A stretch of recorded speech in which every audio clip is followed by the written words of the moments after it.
Hi, this is Krista with Prairie Meats, and I was going to show you today how to make a frittata. I know Mother's Day is coming up this weekend, and a lot of people like to make breakfast for their moms, or breakfast in bed, or do brunch.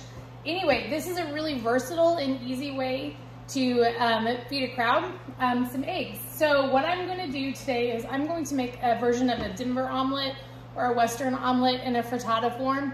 But you can absolutely switch it out for any flavorings that you like, or any meats, or make it meat-free, or whatever works for you. So what I have is I have my skillet warming up. I put a little bit of, I saved my bacon grease. And so that's in there. You could use butter or a little bit of oil, just something to make it not stick. I have my oven on broil, and I have the oven rack almost all the way up to the top. So make sure that your pan that you use is oven safe or broil safe. Otherwise, you're gonna probably not make mom very happy if you catch your favorite skillet on fire. So what I'm gonna start with here is I have some green peppers, yellow peppers, and just regular onion diced up. And I'm gonna start by sauteing that a little bit.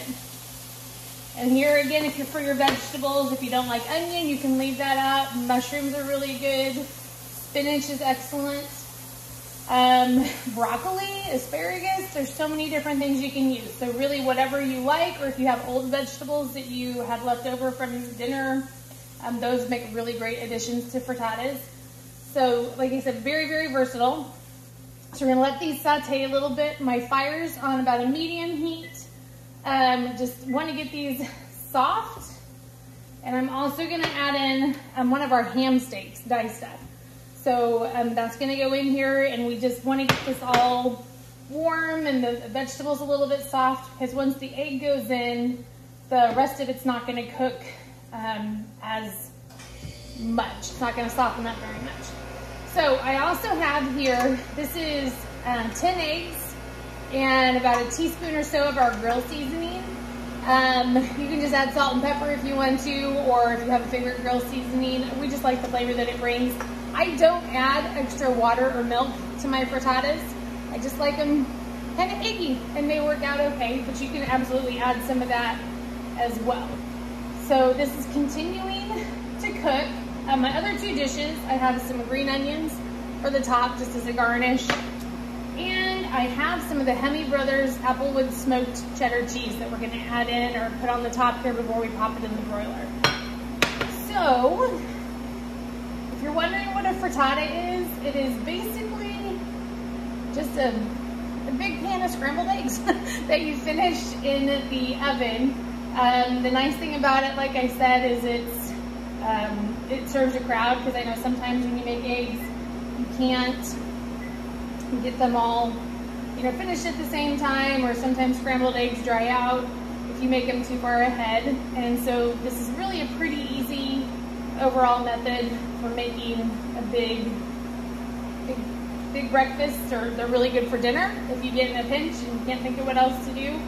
If you're looking for something besides ham, any kind of sausage, chorizo would be good. You could put, if you have leftover baked potatoes and chorizo, that would be really good with some kind of a pepper jack cheese and some peppers, or the sky's really the limit.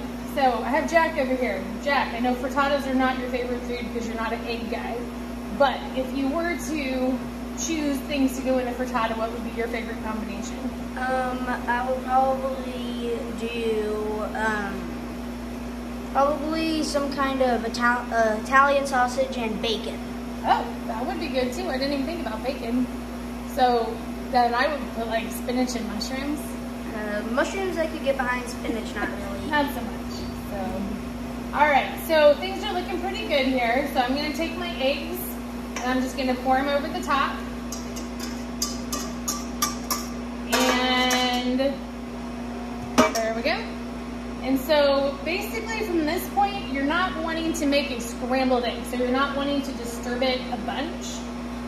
So what I do with it is I come in and I squish the outside towards the middle, all the way around. And what that's doing is that's getting the uncooked egg down on the heat on the bottom of the pan. And I just keep working my way around. The cooked egg goes to the middle, the uncooked runs to the outside. If you just did big stirring motions on this, you would just end up with scrambled eggs. So try to fight the urge to just go crazy with it. And what I'm looking for is for it to be mostly set.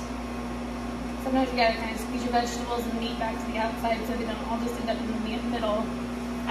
If you have loved ones that are on a keto or a paleo kind of diet, or they're wanting to do low carb, this is another great breakfast item that you can do, because obviously this, you might not use ham if you're trying to stay away from sugars, but you could use lots of other things and make a low carb breakfast for somebody. All right, so we're kind of getting set here.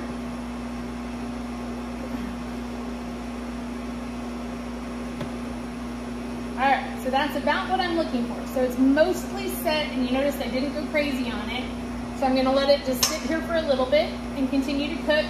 And then I have my cheese. It's about a half cup. Just kind of depends on your taste, how much cheese you want. You can leave the cheese out if you're wanting to do a dairy-free option. It's not a critical item. So what I'm gonna do now, turn off my pan, and I'm gonna pop this in the broiler.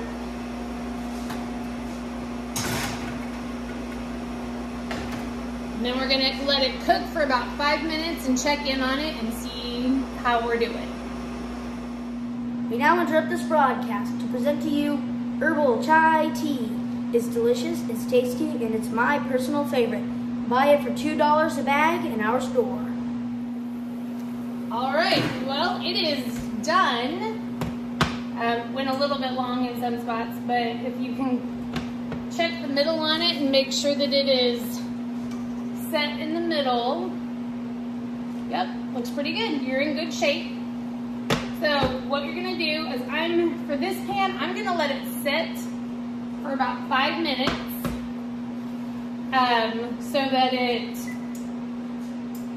can cool down. You could serve it right out of the skillet if you want to do that, or if you want to get fancy, you can let it cool a little bit, scrape it out of the pan, like just around the edges, and it should flop out.